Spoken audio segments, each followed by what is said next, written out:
Home affairs এটা দেখছেন এবং বিষয়টা অত্যন্ত কমপ্লিকেটেড। যেমন যেমন সমস্যা হবে তার সমাধান সেই মতো হবে। এইরকম ধরনের সমস্যা এর আগে কোনোদিন হয়নি। আজকে আমরা দেখতে পাচ্ছি যে আমাদের শুধু পশ্চিমবঙ্গের সিকিউরিটি নয়, আজকে পশ্চিমবঙ্গের জন্য সারা ভারতবর্ষের সিকিউরিটি ইজ অ্যাট স্টেক। সমস্ত জঙ্গিরা আজকে পশ্চিমবঙ্গ দিয়ে সারা ভারতবর্ষে ঢুকছে। সুতরাং এইরকম সিচুয়েশন তো আগে ছিল না, সেটা যেমন সিচুয়েশন হবে তেমন তাকে ট্যাকল করা হবে। সুতরাং আমার মনে হয় যে মিনিস্ট্রি অফ হোম অ্যাফেয়ার্স এই বিষয়টি দেখছে এবং ডেফিনেটলি কিছু আলোচনার মাধ্যমে একটা এসওপি হয়তো দান করানো যাবে। আন্দোলনের উপরে ভরসা করতে চাইছে, রাজ্যের মানুষ কি সত্যিই চায় না এফআইআর হোক? মানে আন্দোলন না, রাজ্যের মানুষ, তৃণমূল জানে যে রাজ্যের মানুষ চায় যে এফআইআর হোক। সেই কারণেই মমতা ব্যানার্জি এবং তৃণমূল এত ডেসপারেট, এত মরিয়া হয়ে গেছে যে আন্দোলন করে এটাকে স্টপ করবেন। কারণ সাধারণ মানুষ তো চান, তারা তো চান যে আজকে আমার যে বাড়িটা পাওয়ার কথা ছিল, যেটা আমার অন্য অনুপ্রবেশকারী নিয়ে নিয়েছে, তা আমি পাই। আমার যে বাথরুমটা পাওয়ার কথা ছিল আরেক অনুপ্রবেশকারী বা রোহিঙ্গা নিয়ে নিয়েছে, ওটা আমি পাই। তো আমার যে কোনো সাধারণ মানসিকতা যে আমি নাগরিক, আমার পরিষেবা যেটা আমার পাওয়ার কথা, আমার অধিকার আমি পাবো, অন্য দেশের লোক কেন পাবো? কিন্তু মমতা ব্যানার্জির এখন এমন সিচুয়েশন হয়েছে যে উনি আজকে যে ভোট ব্যাংকে জিতছেন সেটা কমপ্লিটলি এই অনুপ্রবেশকারী আর রোহিঙ্গা। এদের যদি বাদ দিয়ে দেওয়া হয়, যেটা হবে এসআইআর এর মাধ্যমে, তৃণমূল কংগ্রেস পুরো টুকরো টুকরো হয়ে ভেঙে পড়বে। এটার জন্যই উনি ভয় পাচ্ছেন এবং উনি ডেসপারেট হয়ে কখনো ভয় দেখাবার চেষ্টা করছেন, কখনো হুমকি দিচ্ছেন, কখনো বলছেন আমরা করতে দেবো না। কিন্তু আপনি মনে করেন সংবিধান পশ্চিমবঙ্গে নেই, ঠিকই। আপনি ডক্টর বি আর আম্বেদকর যে সংবিধান এখানে লাগু করেন, এখানে মমতা ব্যানার্জির সংবিধানই চলে। কিন্তু এটা মামার বাড়ির আবদার তো নয় মমতা ব্যানার্জি যে আপনি চাইবেন না। এর আগেও বহুবার হয়েছে, 2002, 2003 বহুবার হয়েছে এফআইআর, আপনি কোনোদিন বাধা দেননি। আজকে ইলেকশনের আগে আপনার মনে হচ্ছে এরা বেরিয়ে গেলে তো আপনার ভোটে জেতা মুশকিল হবে, তাতে যদি সারা দেশের সিকিউরিটিকে নিয়ে যদি চিনিমিনি খেলা হয় তাতে অসুবিধা কি আছে? সেটা তো আমরা হতে দেবো না। বাঙালি বলছেন বেরিয়ে গেলে বিধানসভা তাহলে থাকে।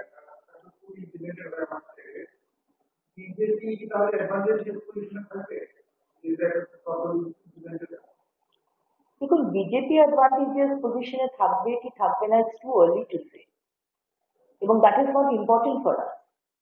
আমাদের কাছে কিছু বিষয় আছে যেগুলোকে নিয়ে রাজনীতি করি না। সেটার মধ্যে একটা হচ্ছে দেশের সিকিউরিটি নিয়ে আমার 2026-এ আমি সরকার গড়বো কি গড়বো না, দ্যাট ইজ মানে নট দ্য প্রায়োরিটি। প্রায়োরিটি দেশকে বাঁচাতে হবে, পশ্চিমবঙ্গকে বাঁচাতে হবে, এবং সেটার জন্যই আজকে এই পুরো প্রসেসটা করা হচ্ছে। আজকে স্বচ্ছভাবে ভোটার লিস্ট তৈরি হোক। বিজেপির সুবিধা হবে না, সিপিএম এর সুবিধা হবে না, তৃণমূলের সুবিধা হবে না, কংগ্রেসের হবে না, আরজেডির হবে, এটা আমার দেখার দরকার নেই। আমার খুব সিম্পল চাহিদা, আমার চাহিদা হচ্ছে আমার দেশের যে ভোটার লিস্ট সেটা স্বচ্ছ বানানো হোক। আমার দেশের রাজ্যে বিহার বলো কি আছে, পশ্চিমবঙ্গ, যারা বৈধ নাগরিক তাদের নাম আসবে। বাইরের যারা আমার নাগরিক নয় তাদের নাম আমি দেবো কেন? ভেরি, আমার মনে হয় একটা ক্লিয়ার ডিমান্ড। এখানে তো এত বুঝতে অসুবিধা হচ্ছে কেন মমতা ব্যানার্জি, এত উনি কমপ্লিকেটেড কেন করছেন, সেটা আমরা ভালোই বুঝতে পারছি। বাঙালি অস্মিতাকে স্থান দেওয়ার পদ্ধতি কি বাংলা সিনেমার হল সংরক্ষণ, একেবারে বলে দেওয়া হলো যে প্রাইম টাইমে বাংলা সিনেমা চালানো বাধ্যতামূলক, এবং কোন স্ক্রিনে কতটা বাংলা সিনেমা চলবে তার একটা নীতি নির্দেশিকা দিয়ে দেওয়া হলো। এটি বিধানসভা ভোটের বাঙালি অস্মিতায় ধার দিলেন তৃণমূলের ক্ষেত্রে। দেখুন, আজকে প্রথম যদি 2011 থেকে এই বিষয়টি দেখতেন যে আজকে প্রত্যেকটা হলের প্রাইম টাইমে বাংলা সিনেমা দেখানো হবে, প্রথম দিন থেকে যদি ওই বিশ্বাস ব্রাদার্সকে, ওই টলিগঞ্জ ফিল্ম ইন্ডাস্ট্রিকে দাবিয়ে এবং অত্যাচার চালানো হয় সেটা বন্ধ করতে, তাহলে আজকে পশ্চিমবঙ্গের টলি ইন্ডাস্ট্রি, ফিল্ম ইন্ডাস্ট্রি হয়তো মুম্বাইয়ের পর সেকেন্ড বেস্ট ইন্ডাস্ট্রি হতে পারতো। আজকে প্রতিদিন টেকনিশিয়ানদের অসুবিধে, তাদের কাজের অসুবিধা হচ্ছে, কাজ সিনেমা বন্ধ করে দেওয়া হচ্ছে। আজকে আপনি কিসের হল টাইমিং এর কথা বলছেন, যেখানে আজকে সাধারণ প্রডিউসার ডিরেক্টর তাদেরকে হল দেওয়া হয় না। বিশেষ কিছু প্রডিউসার, আমিও ফিল্ম ইন্ডাস্ট্রিতে কাজ করতাম অ্যাজ এ ডিজাইনার, আমিও ভেতরে কি হয় ভালোই জানি। কিছু বিশেষ বিশেষ প্রডিউসার এবং ডিরেক্টিং হাউসেস তারাই হলগুলোকে দখল করে রেখেছে। এরকম অনেক নামি দামি তারকা, অ্যাক্টর্স অ্যান্ড অ্যাক্ট্রেসেস, যারা হয়তো সেই টিপিক্যাল হাউসের আন্ডারে সিনেমা করেনি, তাদেরকে জায়গা দেওয়া হয় না কেন? তারা বাঙালি প্রডিউসার নয়, তারা বাঙালি ডিরেক্টর নয়। সুতরাং মমতা ব্যানার্জি, আপনি এই আর 5-6 মাস বাকি ইলেকশনের, এখন ওই বাংলা বাঙালির অস্মিতা আজকে এইসব দিয়ে মানুষের দিকে বলে কোনো লাভ নেই। আপনি বাঙালির জন্য কি করেছেন, দাড়িভিটের রাজেশ তাপস বলুন, বা এখনো অত্যন্ত কষ্ট হয় এটা বলতে, আমাদের অবনীন্দ্রনাথ ঠাকুরের বাড়িটা কিভাবে নিঃশ্বাস করে দেওয়া হলো 2 মাস আগে, আপনি কিচ্ছু করলেন না। আজকে প্রায় 7,000 হেড অফিস কোম্পানি পশ্চিমবঙ্গ ছেড়ে চলে গেল, 22 লক্ষ আপনার দেওয়া ডেটা পরিযায়ী শ্রমিক বাইরে কাজ করতে চলে গেছে, আমাদেরকে, আমাদের সন্তানরা চলে গেছে। আপনি কিসের বাংলা বাঙালি রসিকতার কথা বলেন? আর এই অনুব্রতের মতো ভাষা, এই আরেক বিধায়ক যার নাম বললেন, তার আজকে যে অডিও কল রেকর্ড বেরিয়েছে, তার ভাষা, আপনার ভাষা, আপনি যে ভাষায় কথা বলেন, জঘন্য জঘন্য। আমরা নিজেরা লজ্জিত হয়ে যাই যে যে অ্যাটিটিউডে আপনি কথা বলেন, যে ভাষায় আপনি কথা বলেন। এটা এটা বেঙ্গলের রাজনীতি হতে পারে না। এই ভাষায় অন্তত আমরা আগামী জেনারেশনকে বলতে পারি না যে তোরা ক্যারিয়ার কর, কিন্তু ক্যারিয়ারের সাথে সাথে তোরা কিন্তু নেশন বিল্ডিং আর পশ্চিমবঙ্গকে গড়ে তোলার কাজেও যুক্ত হয়। কেউ আসবে না, কারণ রাজনৈতিক মান আপনি এখন নিচে নামে। অভয়ার নামে রাত জাগা গত বছর 14ই আগস্ট আমরা দেখেছিলাম, সেখানে রাত দখল হয়েছিল এবং সেই রাত দখলে একটা অরাজনৈতিক প্রতিবাদের ছবি, বাংলার হঠাৎ প্রতিবাদের একটি জাগরণ দেখা গিয়েছে। আজকে দেখা যাচ্ছে সেই রাত দখলের 1 বছর পালন করে রাত দখল প্রায় 2 জায়গায় ফল দেওয়া হয়েছে এবং নানান বর্ণের মানুষ নানান ভাবে রাজনৈতিক ভাবে দেখা যাচ্ছে যে একটা সেগ্রিগেশন দেখা যাচ্ছে সেই রাত দখলে। এই 1 বছরের আন্দোলন এবং তারপর আজকে যারা ছবিটা কতটা বদলেছে বা কিভাবে দেখুন? দেখুন, 9ই আগস্ট 2024 সেদিনও অভয়ার বাবা মার পাশে দাঁড়িয়ে মর্গের সামনে লড়াই করেছিলাম। অভয়ার বাবা মাকে নিয়ে টালা থানা গিয়েছিলাম, বারবার চেষ্টা করেছিলাম আমি, সজল ঘোষ, কৌস্তব বাগচি, যাতে অনারেবল গভর্নর তার কাছে নিয়ে গিয়ে অভয়ার বডিকে যাতে ক্রিমেট না করা হয়, সৎকার না করা হয় এবং তাকে যেন প্রিজার্ভ করা হয়। করতে পারিনি। অনেক প্রশ্ন, সেদিনকেও বিজেপি কিন্তু পাশে ছিল। আর 1 বছর পরে আবার 9 তারিখ 2025 আবার কিন্তু তার পাশে আমরাই ছিলাম। সবাই আসতে পারে, অভয়া বা অভয়াদের জন্য যে কোনো মানুষ, যে কোনো দল, তারা যদি লড়াই করে, আমরা আছি সবসময়, করুক, কোনো অসুবিধা নেই। কিন্তু প্রথম দিন আমরা ছিলাম, আর দৃঢ় বিশ্বাস বিচারটাও কিন্তু আমাদের দিক দিয়েই আসবে, আমরাই বিচারটা দেওয়া করা।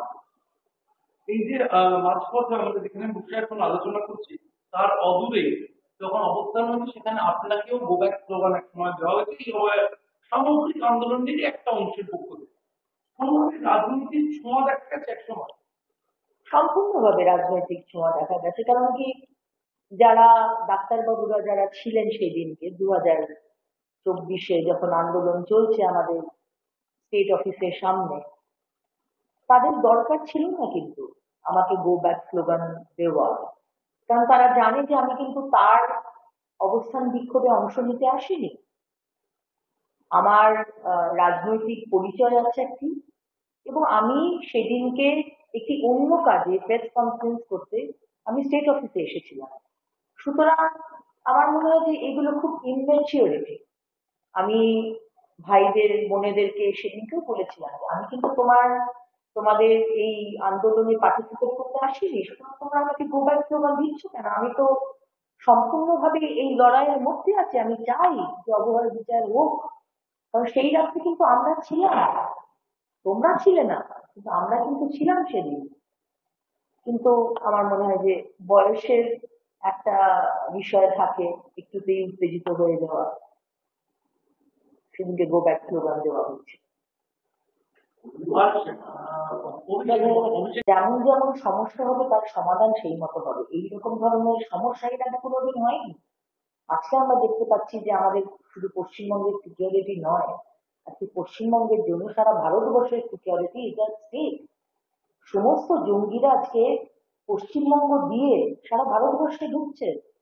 সুতরাং এইরকম সিচুয়েশন তো আগে ছিল না, সেটা যেমন সিচুয়েশন হবে তেমন তাকে ট্যাকল করা হবে। সুতরাং আমার মনে হয় যে মিনিস্ট্রি অফ হোম অ্যাফেয়ার্স এই বিষয়টি দেখছে এবং ডেফিনেটলি কিছু আলোচনার মাধ্যমে একটা এসওপি হয়তো দান করানো যাবে। তৃণমূল কংগ্রেস আন্দোলনের উপরে ভরসা করতে চাইছে, রাজ্যের মানুষ কি সত্যিই চায় না এফআইআর হোক? মানে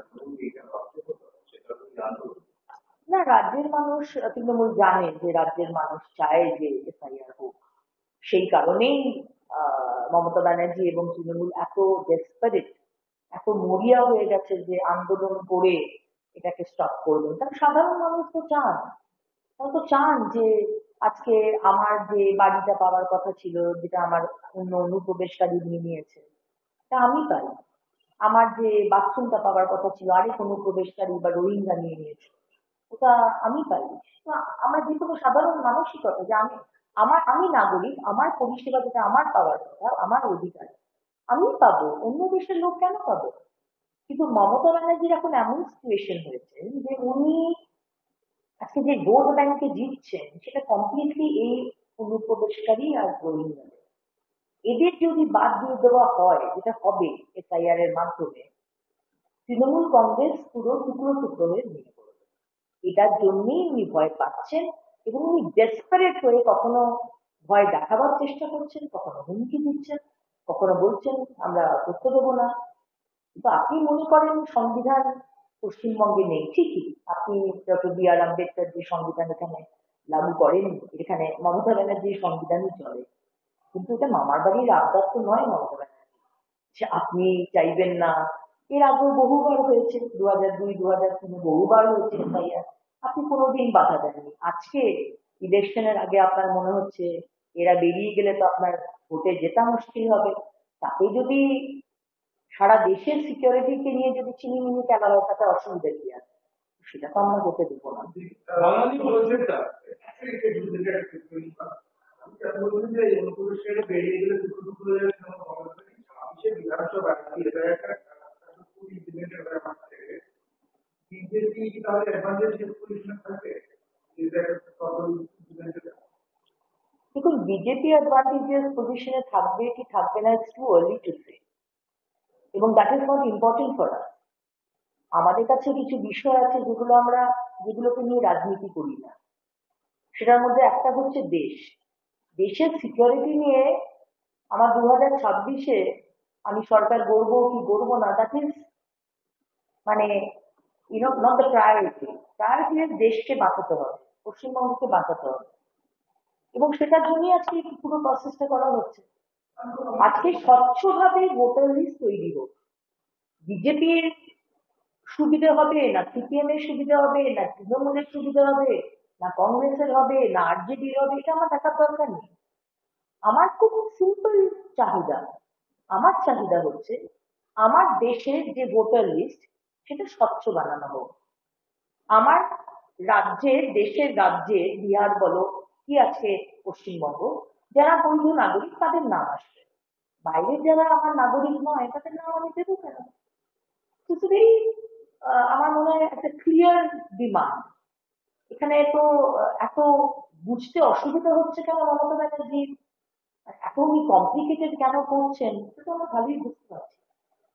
বাঙালি অস্মিতাকে স্থান দেওয়ার পদ্ধতি কি বাংলা সিনেমার হল সংরক্ষণ, বা একেবারে বলে দেওয়া হলো যে প্রাইম টাইমে বাংলা সিনেমা চালানো বাধ্যতামূলক, এবং কোন স্ক্রিনে কতটা বাংলা সিনেমা চলবে তার একটা নীতি নির্দেশিকা দিয়ে দেওয়া হলো। এটা কি বিধানসভা ভোট থেকে বাঙালি অস্মিতায় ধার দিলেন তৃণমূল নেতৃত্ব?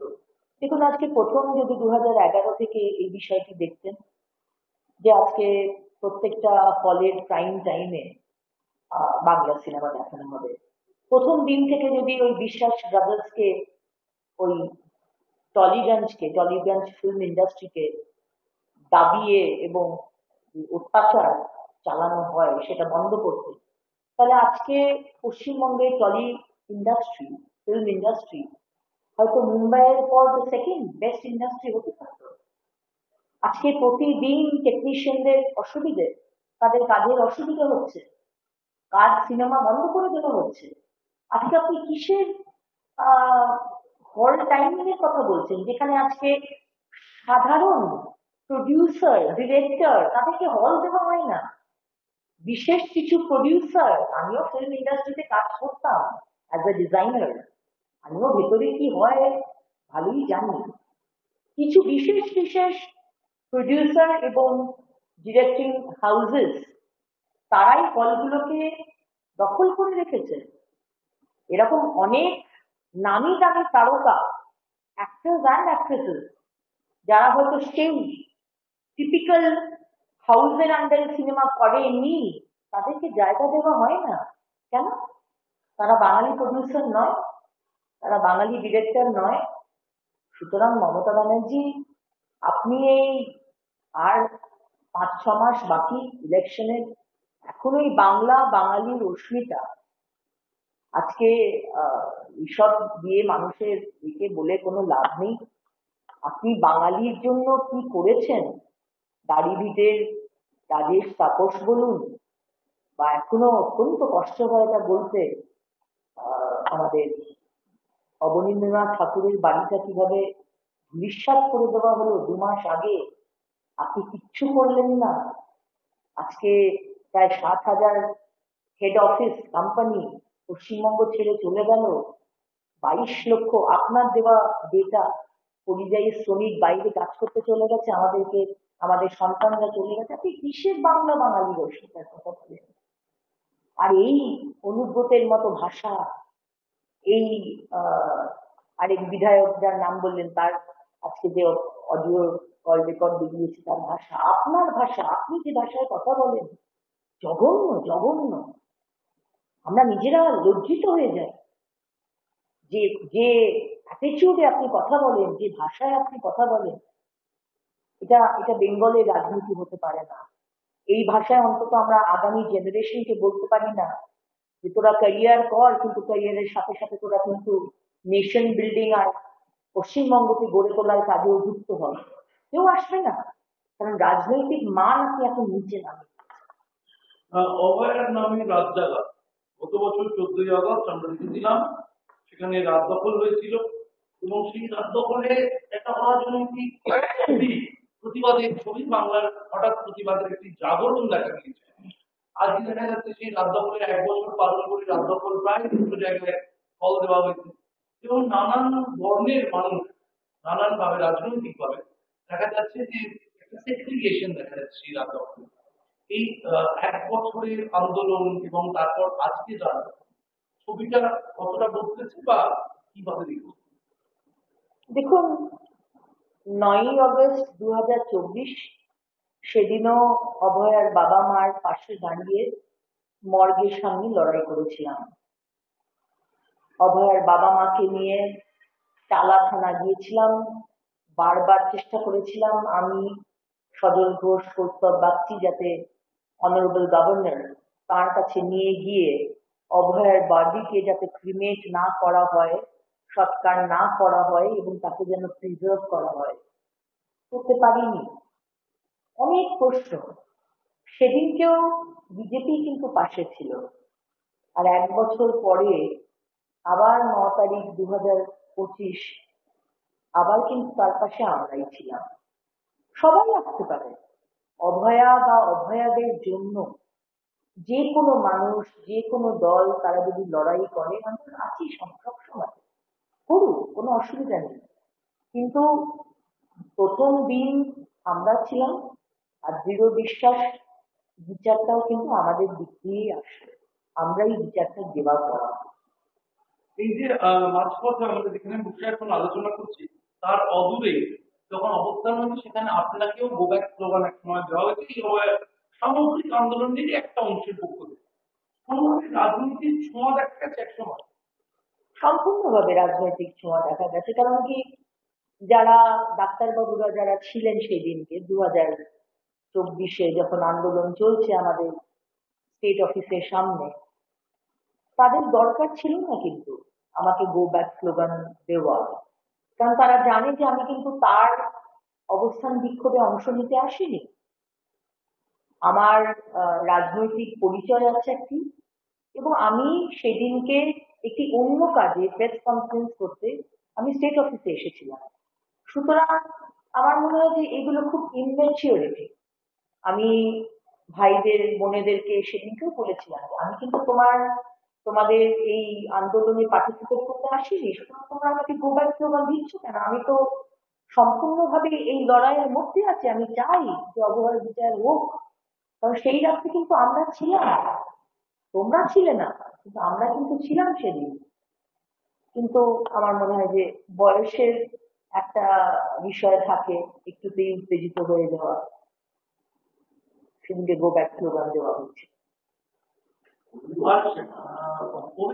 অভিষেক গতকাল অবসর নিয়েছিলেন এক্সটেনশন মমতা ব্যানার্জি ঘনিষ্ঠ পুলিশ অফিসার বলে পরিচিত এইভাবে পার্টি এক্সটেনশন ঘনিষ্ঠ রাজ্য পুলিশের শান্তনুবাবু তো আমাদের মুখ্যমন্ত্রীর অত্যন্ত কাছের, এবং কালীঘাট চত্বরের যত ডিসিশন মেকিং সে তো উনিই করেন। তো ওনার এক্সটেনশন হবে না তো আর কার এক্সটেনশন হবে? এখানে তো কেপেবিলিটি বা আপনার কতটা টেনিওর ছিল, আপনার কি ট্র্যাক রেকর্ড, সেই হিসেবে তো হয় না। এই সরকারে, পশ্চিমবঙ্গে আপনি কতটা সরকারের, রাজ্য সরকারের কাছে কতটা তার কনফিডেন্সে, তার উপর আপনার এক্সটেনশন বা মানে ছাড়িয়ে দেওয়া সেটা ডিপেন্ড করে।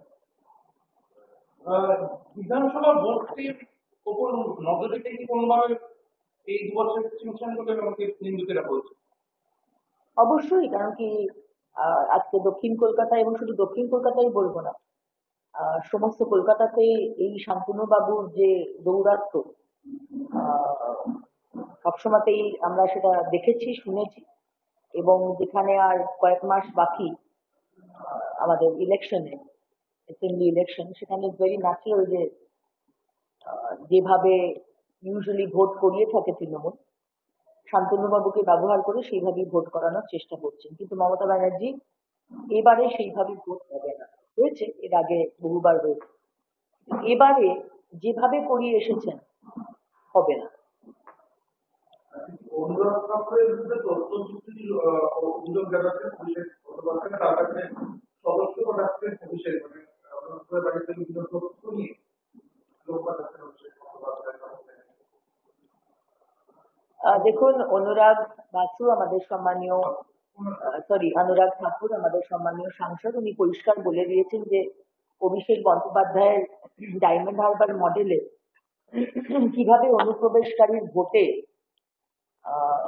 অভিষেক ব্যানার্জি আপনি জিতেছেন, যে কারণে আপনার এই হুমকিগুলো 1 লাখ লোক 20 লাখ লোক দিয়ে আমরা ইলেকশন কমিশন ঘেরাও করব।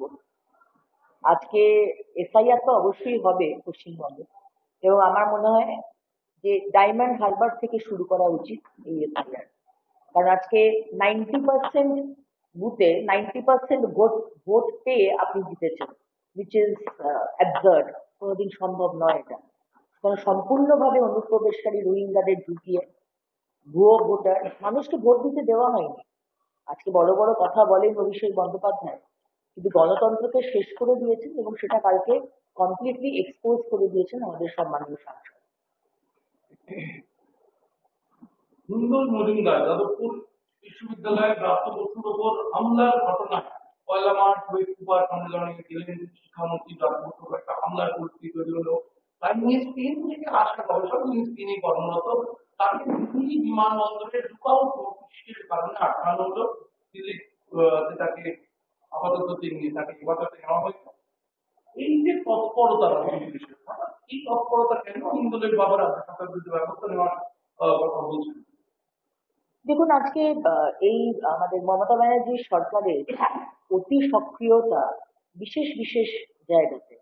শর্মিষ্ঠা পানোলি, একজন সাধারণ স্টুডেন্ট, তাকে দিল্লি থেকে গিয়ে ধরে আনা হলো। আজকে এই যে প্রফেসর মানুষ আসছেন, যে কারণেই হতে পারে, আমি সেটার ইনভেস্টিগেশন হবে, কিন্তু আর বিশেষ অন্য ক্ষেত্রে আজকে যখন অভয়ার বিষয়টা হলো, অভয়া আমাদের বাংলা নিজের মেয়েকে চায়, সেই বাংলার মেয়েকে ধর্ষণ করে খুন করে দেওয়া হলো, সেই সক্রিয়তা কিন্তু আমরা তখন দেখতে পেলাম না।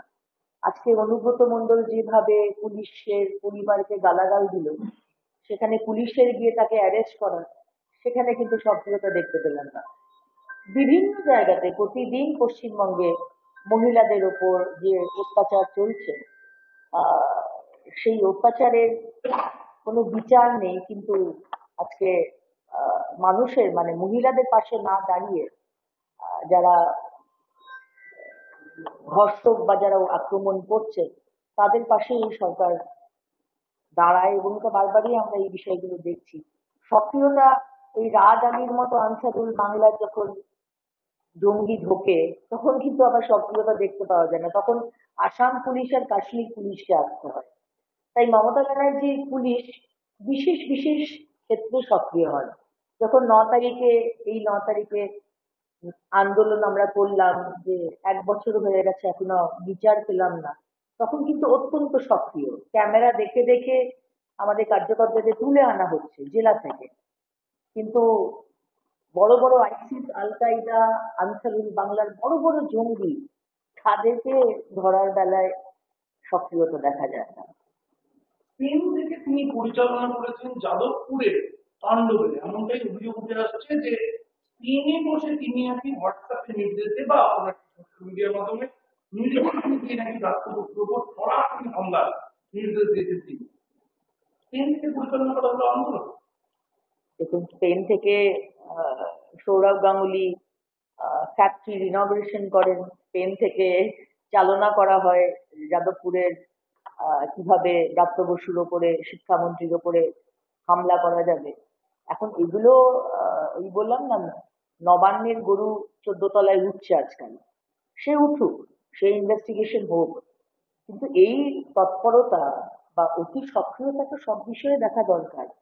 আজকে যে গতকাল যে ঘটনাটি ঘটলো সল্টলেকে, একটা বাচ্চা, একটা মানে কম বয়সী একটা ডেলিভারি বয় একটা জ্যান্ত অবস্থায় সে পুড়ে মারা গেল, পুলিশ নাকি দাঁড়িয়েছিল। কোথায় সক্রিয়তা? কোথায় মমতা ব্যানার্জি, আপনার দমকল ডিপার্টমেন্টের সুজিত বাবু, আপনার ডিপার্টমেন্টের সক্রিয়তা কোথায়? নাকি আমাদের জীবনের কোনো ভ্যালুই নেই, ওই একজনেরই ভ্যালু, মমতা বন্দ্যোপাধ্যায় বাংলা নিজের মেয়েকে চায়, আর আপনার তৃণমূলের যারা কর্মী বা নেতা মন্ত্রী, আর কারোর কোনো ভ্যালু নেই। সুতরাং এটা দেখাই যাচ্ছে যে পুলিশের কেপেবিলিটি মানে এত নিম্ন জায়গায় নিজেদেরকে নিয়ে গেছে। গতকালের যে ঘটনা আমরা দেখলাম, ভাবা যায় যে কলকাতার মতো শহরে একটি ছেলেকে বাঁচানো গেল না, সে জ্যান্ত জ্বলে পুড়ে খাস হয়ে গেল। কলকাতাতে পুলিশ দাঁড়িয়ে দাঁড়িয়ে ছবি তুলছিল। তা আপনারা সক্রিয়তার কথা বলেন মুখ্যমন্ত্রী, ধিক্কার। বাদ নিয়ে প্রশ্ন তোলায় অপ্রাপ্যভাবে গালিগালাজ করছেন তৃণমূল কংগ্রেসের বিধায়ক সাবিত্রী মিত্র, যার অন্য ভাইরাল হয়েছে অনুব্রত মণ্ডলের পরিবার সাবিত্রী মিত্র তৃণমূল কংগ্রেসের একাধিক নেতা, মানে আবার অযোগ্য ভাষায় গালি।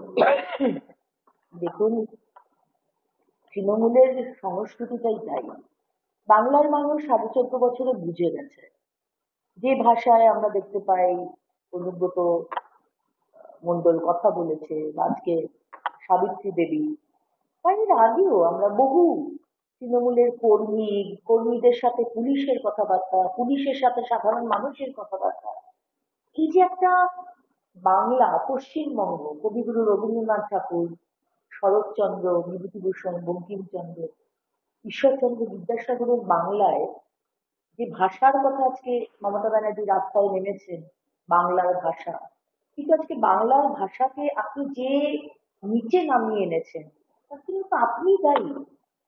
আপনি নিজেও ওই ভাষা ব্যবহার করেন, আপনি নিজেও এইরকম জঘন্য ভাষায় আক্রমণ করেছেন মাননীয় প্রধানমন্ত্রী, মাননীয় স্বরাষ্ট্রমন্ত্রী, এবং আপনার নেতা মন্ত্রীরা যখন মহামহিম রাষ্ট্রপতিকে আক্রমণ করেছে কোনো পানিশমেন্ট দেয়নি। আপনি তো পথটা দেখিয়ে দিয়েছেন যে যত খারাপ ভাষায় কথা বলবেন, বিরোধীদের আক্রমণ করবেন বা বিজেপিকে আক্রমণ করবেন, আপনাদের পদোন্নতি হবে, বলেই দিয়েছেন। পরিযায়ী শ্রমিক নিয়ে রাজ্যের সওয়ালে দ্বিমত আদালতে। রাজ্যের সওয়াল অনুযায়ী ছিল সন্দেহভাজন পরিযায়ী শ্রমিকদের আটক করার বিরোধিতা করে রাজ্য, যা মেনে নেয়নি আজকে সুপ্রিম কোর্ট। আদালতের অভিমত, প্রকৃত অবৈধ নাগরিক হলে এবং তাদের আটক না করা হলে সে তো অদৃশ্য হয়ে যেতে পারে। আন্তঃরাজ্য শ্রমিকদের পরিচয় যাচাইয়ের জন্য একটা নোডাল এজেন্সি তৈরি করার কথা ইঙ্গিত দিল সুপ্রিম কোর্ট। দেখুন, আজকে সাধারণ মানুষ যে কথাগুলো বুঝতে পারছে, বাংলার মানুষ যে কথাগুলো বুঝতে পারছে, ভারতবর্ষের 140 কোটি মানুষ যেটা বুঝতে পারছে, তৃণমূল সরকার সেটা বুঝতে পারছে না। তারা চাইছে যে এই বাংলার বাঙালি মুখোশের আড়ালে এই অনুপ্রবেশকারী আর রোহিঙ্গাদের যেন না ধরা হয়। সেটা তো হবে না, কারণ এসআইআর মানেই তো হচ্ছে আমার যারা বৈধ নাগরিক তাদের কেউ টাচ করতে পারবে না, কিন্তু বাইরের যারা, তাদেরকে তো আইডেন্টিফাই করে তাদেরকে তো বের করতে হবে, পুষকাশ করতে হবে। সুতরাং আজকে মহামান্য আদালত বলে দিয়েছেন যে এটা এটা মানবে না, এখানে আইডেন্টিফাই করা হবে এবং সেখানে তাকে ডকুমেন্টস দেখাতে হবে। সে যদি, তার কাছে যদি বৈধ ডকুমেন্টস থাকে ওয়েল এন্ড গুড, তার কাছে যদি ডকুমেন্টস না থাকে তাহলে তাকে পুরস্কার করতে হবে। এই যে পরিযায়ীদের উপর আক্রমণের একটা অভিযোগ বারবার তৃণমূল স্তর থেকে তুলে ধরা হচ্ছে, সেই সময় এই নোডাল এজেন্সির যে কথা বলছে সুপ্রিম কোর্ট, তার সমাধান পথ দেখাতে পারে। দেখুন, এই বিষয়টা তো ইলেকশন কমিশন, আদালত, তারা ডিসাইড করবে। বিষয়টা হচ্ছে যে প্রসেসটা যাতে ঠিক মতো হয়। আমাদের দেশে এবং আমার রাজ্যে এত এত অনুপ্রবেশকারী মুখ্যমন্ত্রী মমতা বন্দ্যোপাধ্যায় ঢুকিয়ে দিয়েছেন। হ্যাঁ, আপনি ঢুকিয়েছেন। আপনি 2005 সালে প্রতিবাদ করেছিলেন যখন পেনড্রাইভ দিয়ে প্রমাণ পাঠালেন যে তার বিরুদ্ধে অভিযোগ ভুল। কুণাল ঘোষ তিনি সাংবাদিক সম্মেলন করে জানালেন যে উমরার একটা ব্যস্ত মানুষ, কোথায় হোমওয়ার্কে ভুল হয়েছিল, এইরকম ধরনের একটা ভুয়ো অভিযোগ করে ফেলেছে। অনুরাগ ঠাকুর কতটা ব্যস্ত বা কতটা আমাদের সম্মানীয় সাংসদ বা বিধায়করা বা মন্ত্রীরা হোমওয়ার্ক করে প্রেস কনফারেন্স করে, এটা তো কুণাল বাবু বা অভিষেক বাবু আপনাদের আমরা জবাব দেবো না। কিন্তু অভিষেক বাবু, আপনি সারা ভারতবর্ষের মধ্যে সব থেকে বেশি ভোটে জিতেছেন এবং ডায়মন্ড হারবার যে মডেল, সেখানে প্রতিটা বুথে আপনি 90%-এর ওপর ভোট পেয়েছেন। Do you think that's possible? Do you think বাংলার মানুষ এটা বিশ্বাস করে? আপনি মনে করেন ডায়মন্ড হারবারে আজকে ফলতার মতো জায়গায়, যেখানে আপনি ওই জাহাঙ্গীরের মতো গুন্ডাদের পুষে রেখেছেন, সেখানে সাধারণ মানুষ তারা ভোট দিতে পেরেছে? সুতরাং কেন শুধু শুধু মানে কেঁচো খুঁড়তে সাপ বেরোবে কেন করছেন? অপেক্ষা করুন না, এসআইআর তো শুরু হবে এবং আমরা আশা করছি আপনার ডায়মন্ড হারবার দিয়েই এসআইআর শুরু হবে। অভিষেক বন্দ্যোপাধ্যায় বলছেন যে কংগ্রেসের সঙ্গে তারা এখনই কোনো রুটে যাবে না, তবে অবশ্যই ফাইনাল ফল মমতা বন্দ্যোপাধ্যায় নেবে। কংগ্রেস এবং তৃণমূলের জোট করে কি আপনাদের খানিকটা অসুবিধা হবে? আমাদের সুবিধা অসুবিধার ব্যাপার নেই, আর জোট নেই কে বলেছে? জোট তো আছেই। সেই কারণেই তো সেদিনকে ইলেকশন কমিশন ঘেরাও হলো। কিছু জোট হয় যেটা সামনে আপনি দেখতে পান, আর কিছু জোট হয় যেটা টেবিলের তলায় হয়। বাংলার মানুষ বুঝে গেছে কে কার সাথে জোটে আছে, কোনটা ভিজিবল জোট আর কোনটা ইনভিজিবল জোট। এটা আমাদের কাউকে আর আলাদা করে বলার কিছু নেই। কিছু